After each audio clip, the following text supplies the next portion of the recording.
शक्कर लेकर वहाँ से चली जाती है। गुड़िया बेटी, सच सच बताओ, आपने इन पैसों में से कोई चीज तो नहीं लेकर खाई? ये शक्कर मुझे आधा किलो से कम लगती है।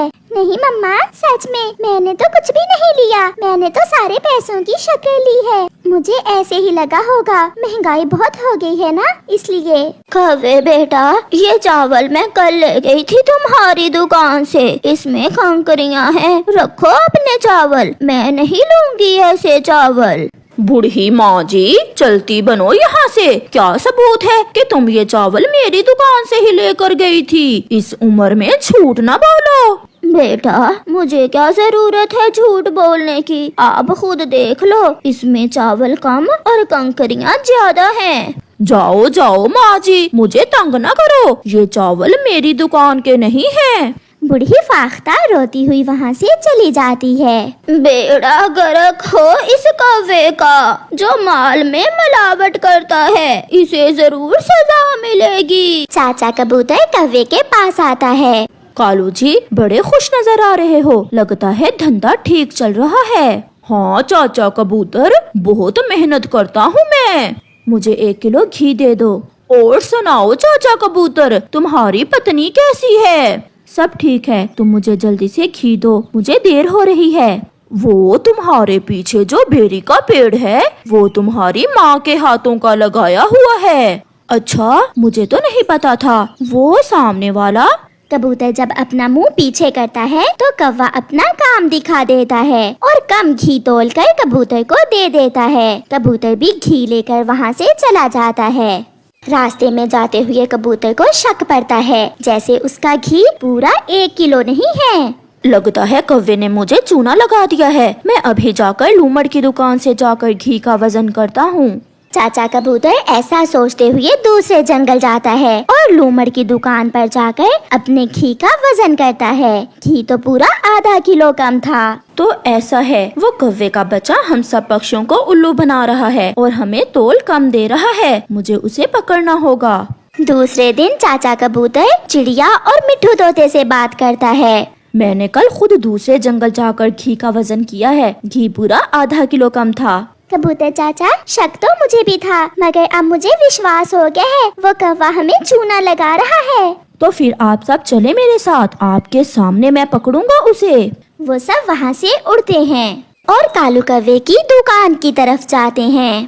कालू जी, सब पक्षी इकट्ठे आ रहे हैं, आज बिक्री ज्यादा होने वाली है हमारी। तुम देखना मैं कैसे कम तोल कर देता हूँ इन सब को। कौवे कौवे, जल्दी से हमें 1 किलो चावल दे दे। इतनी भी क्या जल्दी है आप सबको? वो देखो पीछे मोर है, मोर। कौवा ऐसे पक्षियों का ध्यान दूसरी तरफ करता है और जैसे ही चुंबक तराजू के नीचे चिपकाने लगता है, कबूतर कौवे को पकड़ लेता है। बहुत मोर देख लिए हमने, अब तुम्हारी बारी है। फिर दूसरे पक्षी भी वहाँ आ जाते हैं और मार मार कर कौवों को अपने जंगल से निकाल देते हैं। कालू, अब दूसरे जंगल में जाकर दुकान लगाएंगे। नहीं गौरी, मुझसे अब और नहीं पिटा जाता, मैं जंगल से दाना ढूंढ कर ही खा लूंगा। ऐसे कौवों को उनके किए की अच्छी सजा मिलती है। चिड़िया, कबूतर, तोता और कालू कौवा अपने बच्चों के लिए दाना लेने घर से निकले थे, मगर आज उन्हें कुछ भी खाने को ना मिला था। वो उड़ते हुए जंगल से बाहर इंसानों की बस्ती की तरफ निकल जाते हैं और फिर अचानक कालू कौवे की नजर एक घर की छत पर जाती है। उसे वहाँ कुछ दाने नजर आते हैं। वो देखे, वहाँ किसान की पत्नी ने छत पर दाना बिखेर रखा है। कौवे भैया, कहीं कोई जाल ना हो? नहीं, किसान की पत्नी बहुत दयालु है, वो हर रोज अपनी छत पर पक्षियों के लिए दाना डालती है। फिर वो सब छत पर दाना खाने के लिए उतरते हैं। आज के दौर में भी कोई इतना दयालु हो सकता है जो मुफ्त में पक्षियों को दाना खिलाए। थोड़ी दूर बैठी किसान की पत्नी पक्षियों की बातें सुन रही थी। खा लें, ये दाना आपके लिए ही है। अगर हम इंसान पेट भर कर खाते हैं तो आप पक्षी क्यों ना खाएं? माँ जी, मैंने सुना था कि कुछ कुछ इंसान बहुत अच्छे होते हैं और आज देख भी लिया। मैं जा रहा हूँ, शाम को देर से आऊँगा। अपनी पत्नी से ऐसा कहते हुए किसान अपनी बैलगाड़ी जोतकर खेतों की तरफ चला जाता है। पक्षी भी पेट भर के दाना खा लेते हैं और अपने अपने बच्चों के लिए दाना लेकर वापस घरों को चले जाते हैं। ऐसे ही समय गुजरता गया। किसान की पत्नी रोज पक्षियों को दाना डाल देती। सब पक्षी बहुत खुश थे। वो दाना खाते और अपने बच्चों के लिए लेकर शाम को घरों को लौट जाते। एक दिन की बात है, जब किसान अपने खेत में काम कर रहा था कि एक जहरीला नाग किसान को काट लेता है और किसान की मृत्यु हो जाती है। किसान की पत्नी अकेली रह जाती है और घर में आहिस्ता आहिस्ता दाना पानी खत्म हो जाता है। कई दिनों के बाद पक्षी जब किसान की पत्नी के घर दाना खाने आते हैं तो छत पर दाना ना देखकर बहुत निराश हो जाते हैं। वो सब किसान के घर आंगन में एक पेड़ पर बैठ जाते हैं। मुझे तो कुछ ठीक नहीं लग रहा, घर भी खाली खाली है और किसान की पत्नी भी नजर नहीं आ रही। चिड़िया ने अभी इतना ही कहा था कि सफेद साड़ी में लिपटी किसान की पत्नी कमरे से बाहर आती है। मुझे माफ करना मेरे पक्षी दोस्तों, मैं अब आपको दाना नहीं दे सकूंगी क्योंकि कल से मेरा छोटू भी भूखा है। मेरे पति को नाग ने डस लिया और वो मर गए। बहुत बुरा हुआ माँ जी, मुझे तो पहले ही शक हुआ था कि कुछ न कुछ हुआ है जो आज आपने हमारे लिए दाना नहीं डाला।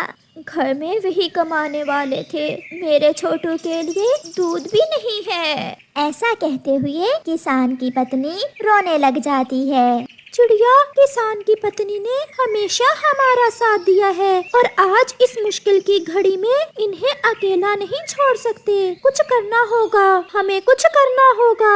हमें क्या करना है मुझे पता है, आप सब मेरे साथ आइए। फिर कालू कौवा अपने दोस्तों को साथ लेकर वहाँ से चला जाता है। कौवा घने जंगल से गुजरता हुआ अपने दोस्तों को पहाड़ों की तरफ ले जाता है और एक पुरानी गुफा के पास जाकर वो सब बैठ जाते हैं। कालू, हमें कुछ पता नहीं चल रहा कि आप कैसे किसान की पत्नी की मदद करने वाले हो। मैं आपको सब बताता हूँ। चिड़िया बहन, आप मेरे साथ चलें, हमें उस गुफा में जाना है और आप दोनों यहीं बैठें। फिर कालू कौवा चिड़िया रानी को साथ लेकर गुफा में जाता है। पुरानी गुफा में अंधेरा था मगर एक कोने में कुछ चमक रहा था।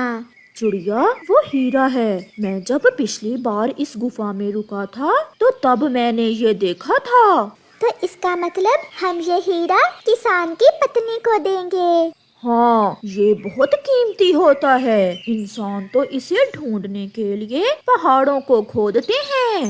कालू, मुझे बहुत खुशी महसूस हो रही है कि हम भी किसान की पत्नी के किसी काम आएंगे। ये कीमती हीरा हमारे तो किसी काम का नहीं है।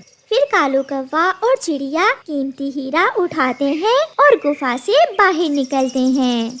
दूसरे दोस्त भी चिड़िया और कौवे के पीछे पीछे उड़ते हैं। थोड़ी ही देर में वो सब फिर से किसान की पत्नी के पास पहुंच जाते हैं। मुझे पता है आप भूखे हैं, मगर मेरा विश्वास जानिए, मेरे पास अगर कुछ होता तो मैं आपको जरूर देती। हमें सब पता है और आप पर विश्वास भी है। हम आपकी मदद करने आए हैं। ये सुनकर कई दिनों के बाद किसान की पत्नी हंसने लग जाती है। आप पक्षी मेरी क्या मदद करेंगे? आप तो बहुत मासूम और छोटे हैं। हम इंसानों की जरूरतें बहुत बड़ी बड़ी। माँ जी, हम छोटे जरूर हैं मगर हमारे अंदर दिल बहुत बड़े बड़े हैं। अगर सच्चे दिल से हम किसी का अच्छा सोचें तो ऊपर वाला मदद करता है। ये देखें, हम आपके लिए कीमती हीरा लेकर आए हैं। प्यारे दोस्तों, रानो चिड़िया की इस बात पर एक लाइक तो बनता ही है, तो आप जल्दी से इस वीडियो को लाइक कर दें। इतना चमकदार कीमती हीरा देखकर किसान की पत्नी की आंखें तो खुली की खुली रह जाती हैं। क्या सच में ये कीमती हीरा है? मुझे विश्वास नहीं हो रहा। आप इसे लेकर सुनार के पास जाइए और उसे बेचकर अपनी जरूरतें पूरी करें। और माँ जी, हमें ना भूल जाना, जो मजा हमें आपकी छत से दाना खाने में आता है वो कहीं नहीं आता। ऐसा कैसे हो सकता है कि मैं आपको भूल जाऊं, जब मेरे किसी रिश्तेदार, दोस्त, किसी पड़ोसी ने मेरा नहीं सोचा तो आपने मुझे याद रखा। मैं कैसे आपको भूल सकती हूँ। फिर किसान की पत्नी वो कीमती हीरा लेकर सुनार के पास जाती है। बूढ़े सुनार ने तो पहली बार इतना कीमती हीरा देखा था। वो हीरा देखकर हैरान हो जाता है। ऐसा हीरा तो लाखों में एक होता है, ये सच में बहुत कीमती है।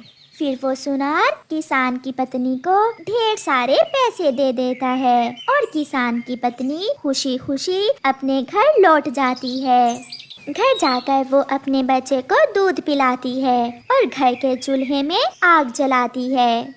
फिर कुछ दिनों बाद किसान की पत्नी कुछ पैसों से एक छोटा सा काम शुरू कर लेती है। वो बस्ती में एक गोलगप्पों की रेहड़ी लगा लेती है। वो मेहनत और ईमानदारी से काम करती है। क्या छोटे क्या बड़े, सबको किसान की पत्नी के गोलगप्पे बहुत पसंद आते हैं। ऐसे किसान की पत्नी के दिन बदल जाते हैं और फिर से खुशियाँ उसके दरवाजे पर दस्तक देती हैं। पक्षी जा रहे थे कि किसान की पत्नी को गोलगप्पे बेचते देखकर वहाँ आते हैं। माँ जी, आपको ये काम भी आता है?